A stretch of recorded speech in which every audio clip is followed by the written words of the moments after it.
ओम नमः शिवाय। हर हर महादेव। आज की वीडियो में आप श्रवण करेंगे फाल्गुन मास महात्म्य के अध्याय 12 की कथा। राजा करंदम बोले, हे ब्राह्मण, मैं चारों युगों की व्यवस्था को यथार्थ रूप से सुनना चाहता हूँ। महाकाल ने कहा, राजन, कृत युग को तुम आदि युग समझो। उसके बाद त्रेता युग की स्थिति मानी गई है। फिर द्वापर और कलयुग है। यही संक्षेप से चारों युगों का परिचय है। कृत युग सत्वगुण प्रधान है, त्रेता रजोगुण प्रधान है, द्वापर में रजोगुण और तमोगुण दोनों की प्रधानता है तथा कलयुग को साक्षात तमोगुण का स्वरूप जानना चाहिए। अब चारों युगों में जो युग का प्रधान आचार है उसका वर्णन करता हूँ। कृत युग में ध्यान प्रधान है, त्रेता में यज्ञ को प्रधान कहा जाता है, द्वापर में सत्य बर्ताव ही प्रधान धर्म है तथा कलयुग में दान ही सर्वोत्तम धर्म बताया गया है। कृत युग में मानसी सृष्टि होती है। उस समय सबके जीवन निर्वाह की वृत्ति रस और उल्लास से परिपूर्ण होती है। समस्त प्रजा तेजस्विनी होती है। सब प्राणी सदा तृप्त रहते हैं। सभी आनंद मगन तथा सुख भोग की सुविधा से संपन्न होते हैं। उनमें कोई ऊंच और नीच नहीं होता। संपूर्ण प्रजा समान रूप से शुभ कार्य में तत्पर रहती है। कृत युग में सब लोगों की आयु समान होती है। सबको सुख उपलब्ध होता है। रूप और सौंदर्य भी सब में समान देखे जाते हैं। किसी में प्रसन्नता नहीं होती, उद्वेग नहीं, द्वेष नहीं, ग्लानि नहीं। उस समय वर्ण आश्रम व्यवस्था होती है। वर्ण संकर का नाम नहीं होता। कुछ लोग पर्वतों पर, उसके आसपास तथा कुछ लोग समुद्र के तट पर निवास करते हैं। सब पर दया करना उस समय की प्रजा को विशेष प्रिय जान पड़ता है। सब मनुष्य एक मत होकर सदा भगवान सदाशिव का ध्यान करते हैं। कृत युग का चतुर्थ चरण आने पर उनकी वह रस उल्लास वृत्ति नष्ट हो गई। तब उनके लिए ग्रह का काम देने वाले कल्प वृक्ष उत्पन्न हो गए। वे वृक्ष ही उनके लिए वस्त्र, आभूषण तथा फल उत्पन्न करने लगे। उन वृक्षों पर ही उनके लिए पत्ते पत्ते में उत्तम गंध, उत्तम रंग और उत्तम रस से युक्त अत्यंत बलवर्धक मधु तैयार होने लगा। उसे मधुमक्खियों ने नहीं बनाया था। कृत युग के अंतिम भाग में उसी से प्रजा अपने जीवन का निर्वाह करती थी। उस मधु के सेवन से सब लोग हृष्ट पुष्ट, अधिक बलशाली तथा निरोग रहते थे। तदंतर कुछ काल के बाद जब मनुष्यों की रसनेंद्रिय प्रबल हो गई तो युग का प्रभाव पड़ने से सब लोगों में भगवान के ध्यान की प्रवृत्ति कम होने लगी और वे उन वृक्षों तथा बिना मक्खी के उत्पन्न हुए मधु पर भी बलपूर्वक अधिकार करने लगे। उनके इस लोभ दोष जनित अनाचार से वे कल्प वृक्ष कहीं कहीं मधु के साथ ही अदृश्य हो गए। उस समय उन वृक्षों की संपत्ति सब बहुत थोड़ी रह गई तो प्रजाजनों में द्वंद्व प्रकट हो गए। वे सर्दी, गर्मी तथा मानसिक क्लेश से बहुत दुखी हुए। तब उन्होंने अपने को आच्छादित करने के लिए घर बनाए। उस समय त्रेता युग के प्रारंभ में उनके लिए पुनः दूसरी सिद्धि प्रकट हुई। वर्षा होने से जल और पृथ्वी का संयोग हुआ और उससे बिना जोते बोए ग्राम में तथा अरण्य में 14 प्रकार के अन्न उत्पन्न हुए। तदंतर ऋतुओं के अनुकूल फूल और फल से भरे हुए वृक्षों और लताओं का प्रादुर्भाव हुआ। इस तरह अनेक प्रकार के धान्य, पुष्प और फलों से प्रजा का जीवन निर्वाह होने लगा। तत्पश्चात काल के प्रभाव से पुनः उनमें राग और लोभ का संचार हुआ। फिर तो सब लोग अपनी अपनी शक्ति के अनुसार हठपूर्वक बड़ी शीघ्रता के साथ नदियों, पर्वतों, क्षेत्रों, वृक्षों, लताओं और धान्यों को भी अपने अधिकार में करने लगे। इस धर्म विपरीत आचरण से 14 प्रकार के धान्य नष्ट हो गए। सभी औषधियां धरती में प्रवेश कर गई। इससे प्रजा को बड़ी पीड़ा होने लगी। ये देख वेन कुमार राजा पृथु ने सब प्राणियों के हित के लिए पृथ्वी का दोहन किया। तब से सब प्रजा वार्त नमक वृत्ति के द्वारा हल और फाल से जोत बोकर उत्पन्न किए हुए अन्न से जीवन निर्वाह करने लगे। उस समय क्षत्रिय लोग समस्त प्रजा का पालन करते थे। वर्ण आश्रम धर्म की प्रतिष्ठा थी। त्रेता में सब और यज्ञ की ही चर्चा होने लगी। अज्ञानी मनुष्य भगवान सदाशिव के ध्यान में मोक्ष मार्ग को छोड़कर रागवश वेदों की यज्ञ संबंधी पुष्पित वाणी का आश्रय ले यज्ञ द्वारा स्वर्ग प्राप्ति के साधन में संलग्न हो गए। तदंतर द्वापर आने पर मनुष्य में बुद्धि भेद उत्पन्न होता है। मन, वाणी और क्रिया द्वारा बड़ी कठिनाई से जीविका चलने लगती है। सब में लोभ और अधैर्य बढ़ जाता है। भगवान शंकर का आश्रय छोड़ देने से सब में धर्म संकरता आ जाती है तथा वर्ण और आश्रम धर्म की मर्यादा टूटने लगती है। द्वापर में ऐसी अवस्था आने पर भगवान वेद व्यास प्रकट होते हैं और वे द्वापर के अंतिम भाग में एक ही वेद के 4 विभाग करते हैं। द्विजों के हित के लिए व्यास जी के द्वारा एक ही वेद 4 चरणों में प्रकट किया जाता है। इन्हीं वेदों की अर्थ का विस्तार होने से इतिहास और पुराणों के अनेक भेद होते हैं। ब्रह्म पुराण, पद्म पुराण, विष्णु पुराण, शिव पुराण, भागवत पुराण, नारदीय पुराण, 7वां मार्कंडेय पुराण, 8वां अग्नि पुराण, 9वां भविष्य पुराण, 10वां ब्रह्म वैवर्त पुराण, 11वां लिंग पुराण, 12वां बारह पुराण, 13वां सकंद पुराण, 14वां वामन पुराण, 15वां कूर्म पुराण, 16वां मत्स्य पुराण, तत्पश्चात गरुड़ पुराण और ब्रह्मांड पुराण।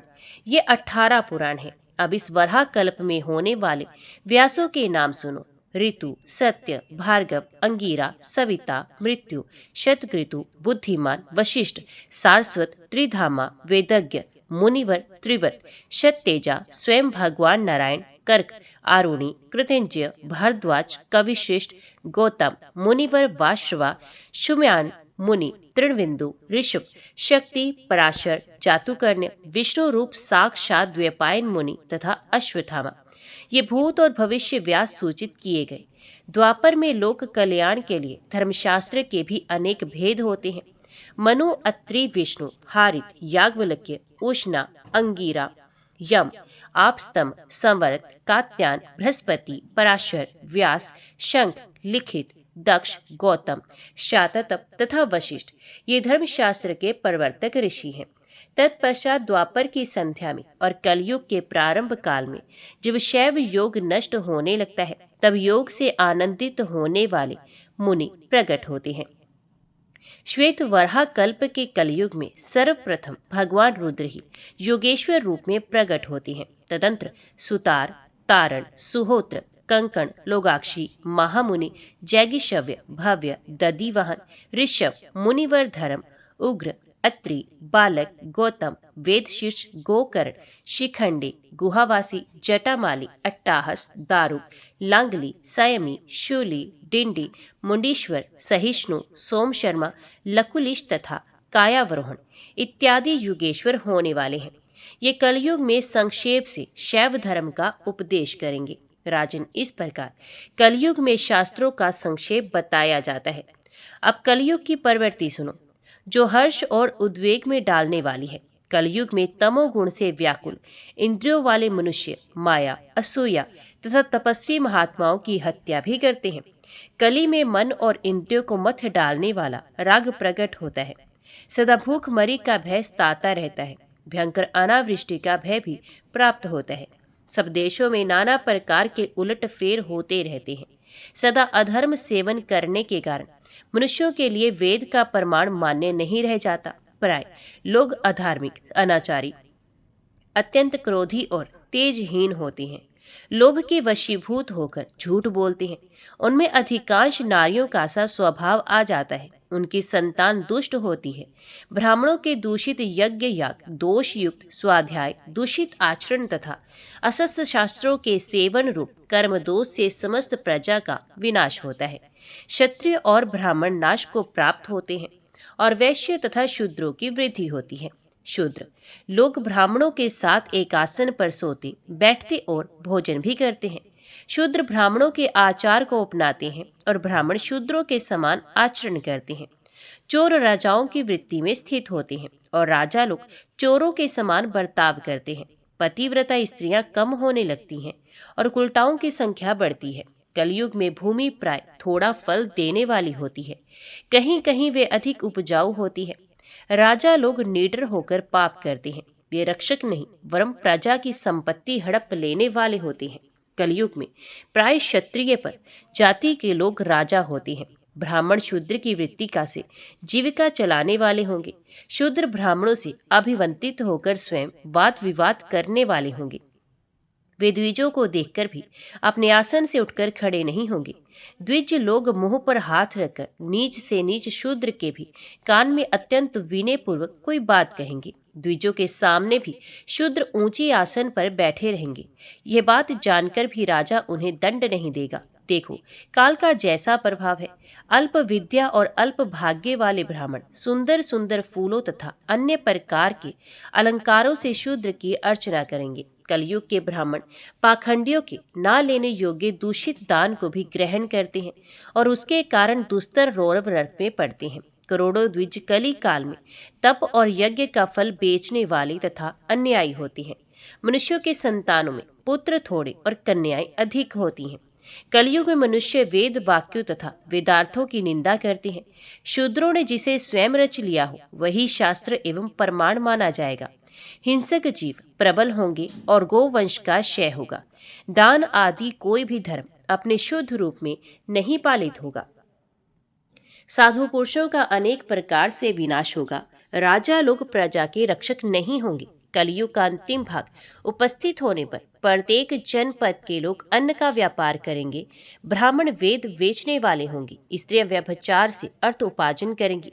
घरों में स्त्रियों की प्रधानता होगी। वे अपवित्र कपड़े पहनने वाली तथा कर्कशा होंगी। बहुत अधिक भोजन में लिप्त होकर कृत्या की भांति प्रतीत होंगी। कलयुग में प्राय सब लोग वाणिज्य वृत्ति करने वाले होंगे। इंद्र छिटपुट वर्षा करने वाले होंगे।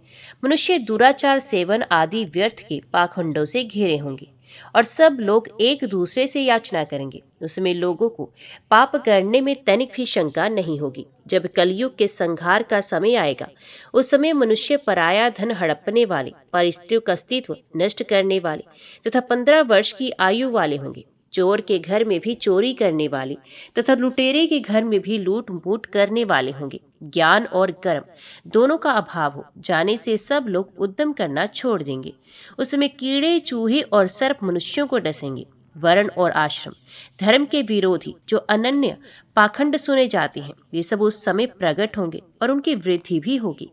कलयुग में स्त्री और पुत्र से दुख, शरीर का संहार, सदा रोगी रहना तथा पाप करने में आग्रह रखना आदि दोष क्रमश बढ़ते ही जाएंगे। राजन, यद्यपि कलयुग समस्त दोषों का भंडार है तथापि उसमें एक महान गुण भी है, उसे सुनो। कलिकाल में थोड़े ही समय साधन करने से मनुष्य सिद्धि को प्राप्त हो जाते हैं। सतयुग, त्रेता और द्वापर इन 3 युगों के लोग ऐसा कहते हैं कि जो मनुष्य कलयुग में श्रद्धा परायण होकर वेदों, स्मृतियों और पुराणों में बताए हुए धर्म का अनुष्ठान करते हैं वे धन्य हैं।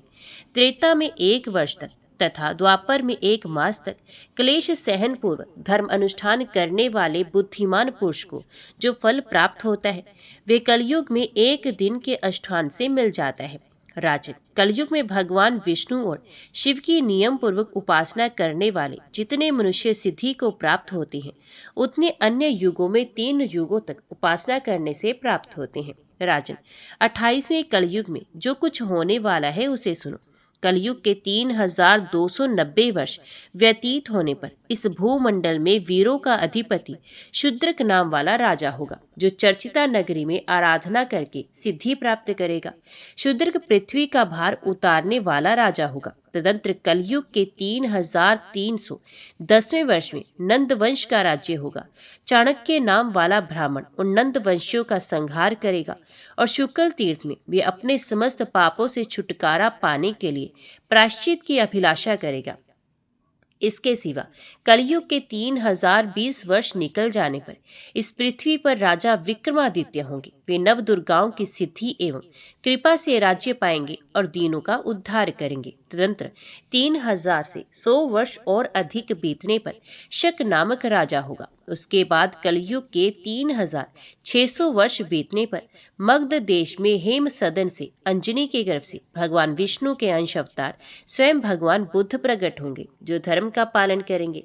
महात्मा बुद्ध के अनेक उत्तम चरित्र स्मरणीय होंगे। अपने भक्तों के लिए अपनी यशो गाथा छोड़कर वे स्वर्गलोक को चले जाएंगे। भक्त उन्हें सर्व पापहारी बुद्ध कहेंगे। तत्पश्चात कलयुग के 4400 वर्ष बीतने पर चंद्र वंश में महाराज परमिति का प्रादुर्भाव होगा। वे बहुत बड़ी सेना के अधिपति तथा अत्यंत बलवान होंगे। करोड़ों मनुष्यों का वध करके सब ओर से पाखंड का निवारण करते हुए केवल विशुद्ध वैदिक धर्म का स्थापना करेंगे। महाराज परमिति का देहावसान गंगा यमुना के मध्यवर्ती क्षेत्र प्रयाग में होगा।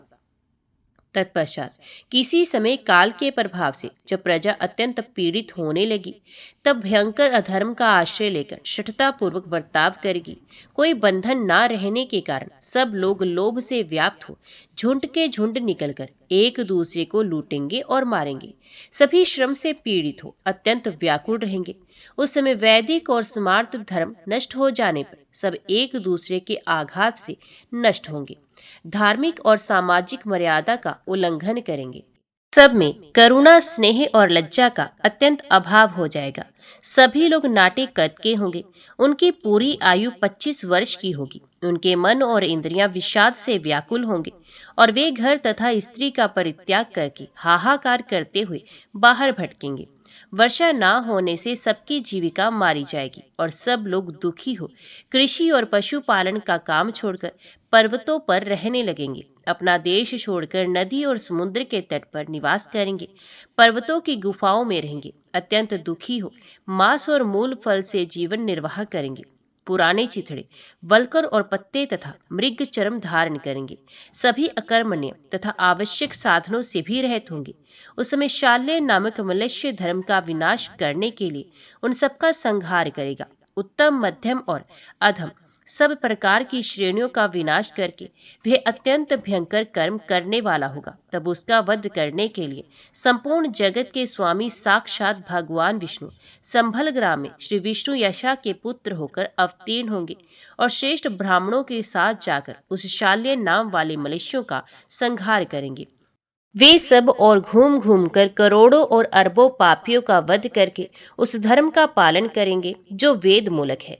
साधु पुरुषों के लिए धर्म रूपी नौका का निर्माण करके अनेक प्रकार की लीलाएं करने के पश्चात वे भगवान कल की परम धाम में पधारेंगे। राजन, उसके बाद फिर सतयुग का आरंभ होगा। प्रथम सतयुग, अंतिम सतयुग तथा 28वें कलयुग के अन्य युगों से कुछ विशेषता रखते हैं। शेष युगों की प्रवृत्ति औरों के समान ही होती है। कलयुग बीतने पर सतयुग के प्रारंभ में राजा मरु ये सूर्यवंश देवापी से चंद्रवंश तथा श्रुतदेव से ब्राह्मण वंश की परंपरा चालू होगी। राजन, इस प्रकार चारों युगों की व्यवस्था बतलाई जाती है। चारों युगों में वही लोग धन्य हैं जो भगवान शंकर और विष्णु का भजन करते हैं। राजा कलंधम ने पूछा, ब्राह्मण, कोई भगवान शिव की, कोई विष्णु की तथा कोई ब्रह्मा जी की शरण लेने से सर्वोत्कृष्ट मोक्ष की प्राप्ति बताते हैं, किंतु आप किससे मुक्ति मानते हैं?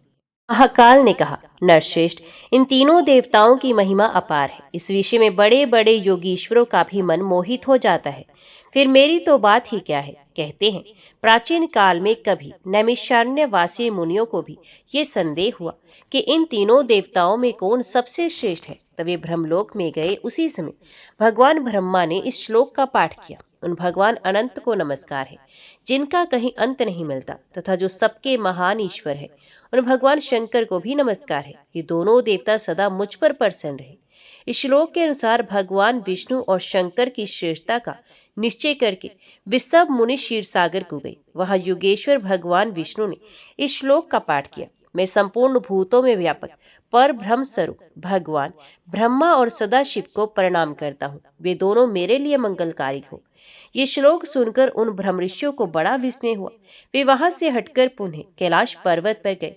वहां उन्होंने देखा कि भगवान शंकर गिरिराज नंदिनी उमा से इस प्रकार कह रहे हैं, देवी, मैं भगवान विष्णु और ब्रह्मा जी की प्रसन्नता के लिए भगवान विष्णु के मंदिर में एकादशी को जागरण पूर्वक नृत्य करता हूँ तथा उन्हीं दोनों की प्रसन्नता के लिए सदा तप करता हूँ। ये सुनकर वे मुनि लोग वहां से भी खिसक आए और आपस में कहने लगे, जब ये तीनों देवता ही एक दूसरे का पार नहीं पाते, तब उनके द्वारा उत्पन्न किए हुए महर्षियों की संतान परंपरा में जन्म लेने वाले हम लोगों की क्या गणना है।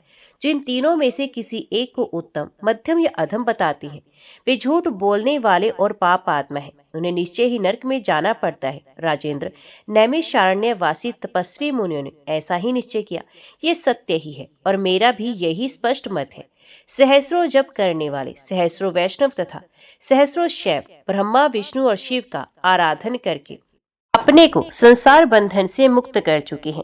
इसलिए जिसका हार्दिक अनुराग जिस देवता के प्रति स्पष्ट रूप से प्रकट हो, वे उसी का भजन करे। इससे वे पाप रहित हो सकता है। यही मेरा सर्वोत्तम मत है। करंथम ने पूछा, विप्रवर, वे कौन से पाप हैं जिनके द्वारा मोहित चित्त वाले मनुष्य का मन ना तो देवता में लगता है न धर्मों में? महाकाल ने कहा, राजन, अपनी चित्त वृत्तियों के भेद से अधर्म के भेद जानने चाहिए। अधर्म 3 प्रकार के हैं, स्थूल, सूक्ष्म और अत्यंत सूक्ष्म। यही अपने करोड़ों भेदों के द्वारा अनेक प्रकार के हो जाते हैं।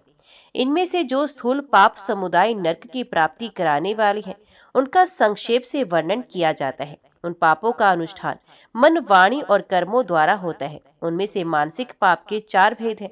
पर स्त्री चिंतन, दूसरों के धन हड़प लेने का संकल्प, अपने मन से किसी का भी अनिष्ट चिंतन तथा ना करने योग्य कार्यों के लिए मन में आग्रह रखना।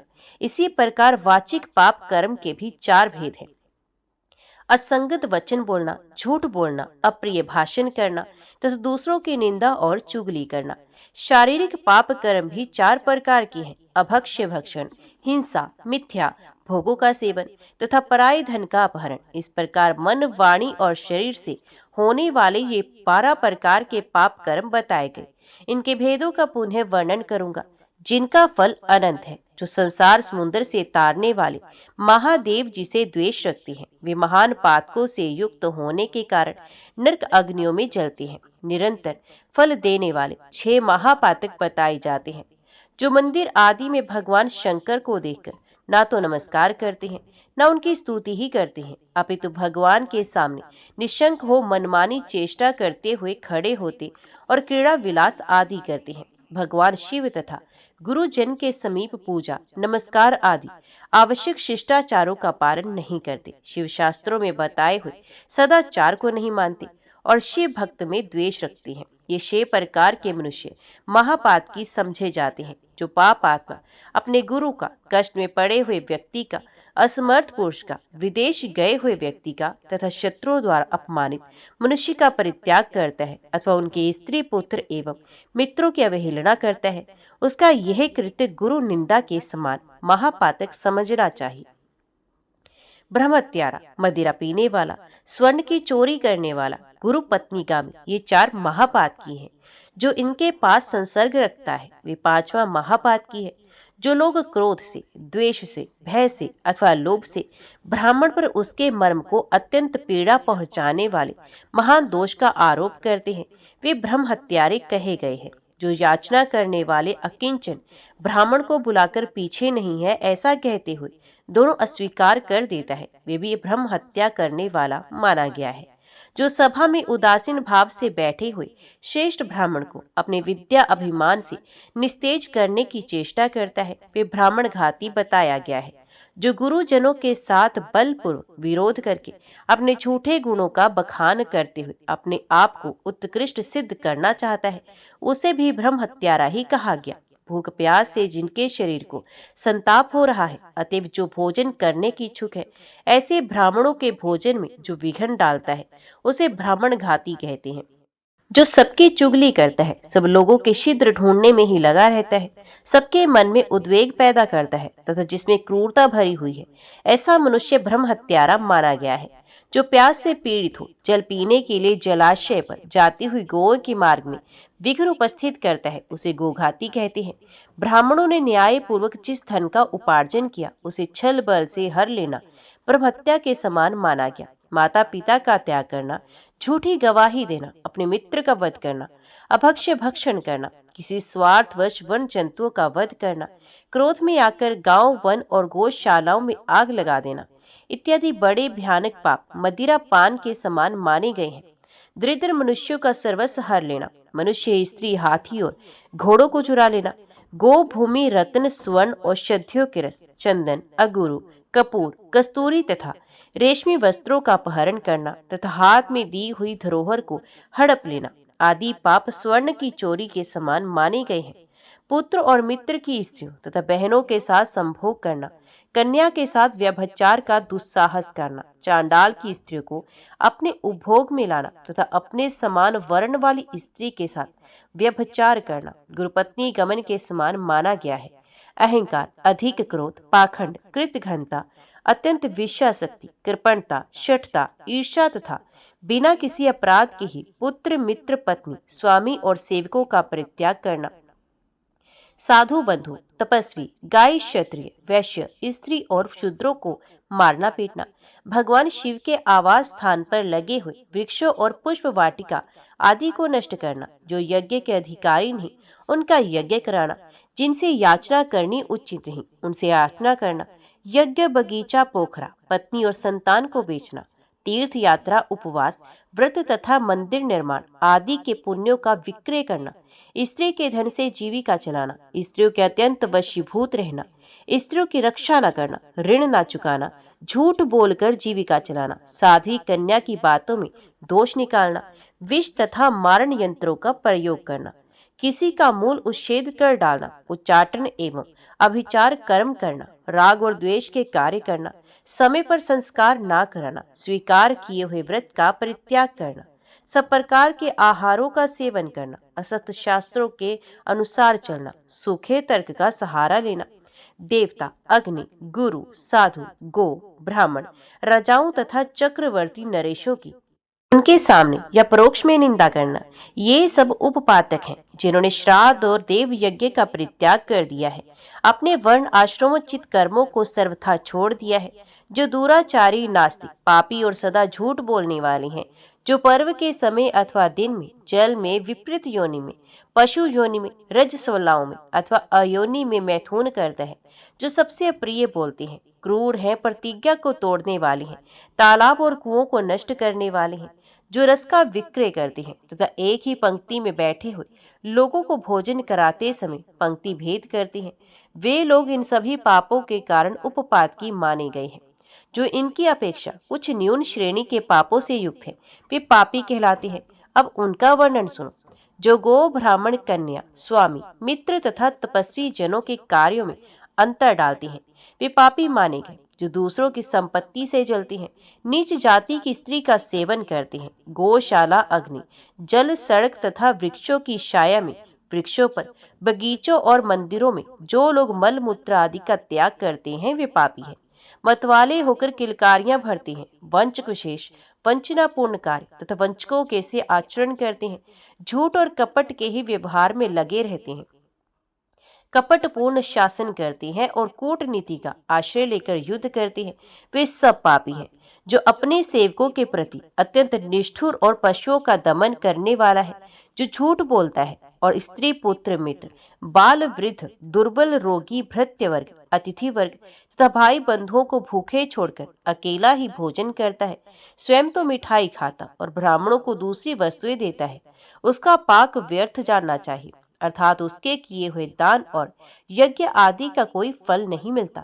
वे ब्रह्मवादी विद्वानों द्वारा निंदित होता है। जो अजितेंद्रिय मनुष्य स्वयं ही कोई नियम लेकर फिर उन्हें त्याग देते हैं, प्रतिदिन गौओं को मारते और उन्हें बार बार त्रास देते हैं, जो दुर्बलों का पोषण नहीं करते, पशुओं के ऊपर अधिक भार लादकर उन्हें पीड़ा देते हैं, उनकी पीठ में घाव हो जाने पर भी उन्हें सवारी में जोतते हैं, उनके भोजन ना देकर स्वयं खाते हैं, रोगी होने पर भी उनकी दवा नहीं करते, वे सब पापी हैं।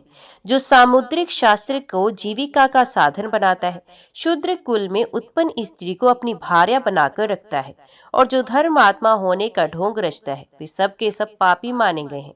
जो राजा शास्त्रीय आज्ञा का उल्लंघन करके प्रजा से मनमाना कर लेता है, सदा दंड देने की ही रुचि रखता है, अथवा जो अपराधी को भी दंड देने की रुचि नहीं रखता, तथा जिसके राज्य में प्रजा घूस लेने वाले अधिकारियों और चोरों से पीड़ित होती है, वे नरक की आग में पकाया जाता है। जो चोरी से दूर रहने वालों को चोर समझता है और वास्तविक चोर को चोर नहीं मानता, वह आलस्य, दोष से दूषित तथा दुर्व्यसनों में आसक्त राजा नरक में जाता है। पुराण वेता विद्वान इस प्रकार के और भी बहुत से पाप बताते हैं। दूसरों की कोई भी वस्तु, वे सरसों के बराबर भी छोटी क्यों न हो, अपहरण करने पर मनुष्य पापी एवं नरक में गिरने का अधिकारी होता है, इसमें तनिक भी संदेह नहीं। इस प्रकार के पाप बन जाने पर मनुष्य प्राण त्यागने के पश्चात नर्क का कष्ट भोगने के लिए पूर्व शरीर की ही भांति एक यातना देह प्राप्त करता है। अतः नर्क में डालने वाले इन तीनों ही प्रकार के पाप कर्मों को त्याग देना चाहिए और श्रद्धा पूर्वक भगवान सदाशिव की शरण लेनी चाहिए। संसर्गवश, कौतूहलवश अथवा लोभ से भी भगवान शंकर के प्रति किए हुए नमस्कार, स्तुति, पूजा तथा नाम संकीर्तन सभी विफल नहीं होते। नारद जी कहते हैं, अर्जुन, जब महाकाल जी इस प्रकार भांति भांति के धर्म का उपदेश कर रहे थे, उस समय आकाश में बड़ा भारी शब्द हुआ। तदंतर महाकाल भगवान शिव के परमधाम को चले गए। कुरुनंदन, इस प्रकार इस महालिंग का आविर्भाव हुआ है। महाकाल का यह कूप और सरोवर भी परम पवित्र एवं सिद्धिदायक है। कुंती नंदन, जो मनुष्य यहाँ इस लिंग की आराधना में संलग्न होते हैं, महाकाल उन्हें अपने हृदय से लगाकर भगवान शिव की सेवा में प्रस्तुत करते हैं। अर्जुन, इस प्रकार मही सागर संगम तीर्थ में ये 7 लिंग प्रकट हुए। जो श्रेष्ठ मानव इस प्रसंग को पढ़ते और सुनते हैं, वे भी धन्य होते हैं। अर्जुन, तदंतर मही सागर संगम में जब मैंने स्थान की स्थापना कर ली, तब कालांतर में मन ही मन विचार किया कि यह तीर्थ भगवान वासुदेव के बिना शोभा नहीं पा रहा है। ठीक उसी तरह जैसे बिना सूर्य के संसार सुशोभित नहीं होता, भगवान विष्णु भूषण के भी भूषण है। जिस तीर्थ में, जिस घर में, जिस हृदय में तथा जिस शास्त्र में मेरे स्वामी भगवान विष्णु नहीं है, वे सब असत्य है। इसलिए वरदायक भगवान पुरुषोत्तम को प्रसन्न करके संपूर्ण विश्व पर अनुग्रह करने की कामना से इस तीर्थ में उन्हें साक्षात कला से ले आऊंगा। ऐसा विचार कर मैं वहीं ठहर गया और ज्ञान योग के द्वारा योगीश्वर श्री हरि को संतुष्ट करने के लिए 100 वर्षों तक आराधना करता रहा। संपूर्ण इंद्रियों को अपने वश में करके वासुदेवमय होकर सब प्राणियों पर कृपा रखते हुए अष्टाक्षर मंत्र के जप में लगा रहा। इस प्रकार मेरे आराधना करने पर गरुड़ पर बैठे हुए भगवान श्री हरि कोटि कोटि गणों के साथ आकर मुझे प्रत्यक्ष दर्शन दिया। तब मैंने श्री हरि को विधि पूर्वक अर्घ्य दिया, प्रणाम करके दोनों हाथ जोड़े और कहा, प्रभु, पूर्व काल में श्वेत द्वीप नामक धाम में मैंने आपके अजन्मा सनातन नर नारायण स्वरूप का दर्शन किया है। जनार्दन, उसी रूप की एक कला यहाँ स्थापित कीजिए। भगवान, यदि आप प्रसन्न हैं तो मेरी ये प्रार्थना स्वीकार करें। मेरे इस प्रकार प्रार्थना करने पर भगवान गरुड़ध्वज ने कहा, ब्रह्मपुत्र नारद, तुम्हारे हृदय में जिस आकांक्षा का उदय हुआ है, वे उसी रूप में पूर्ण हो। मुझे इस तीर्थ में सदैव निवास करना है।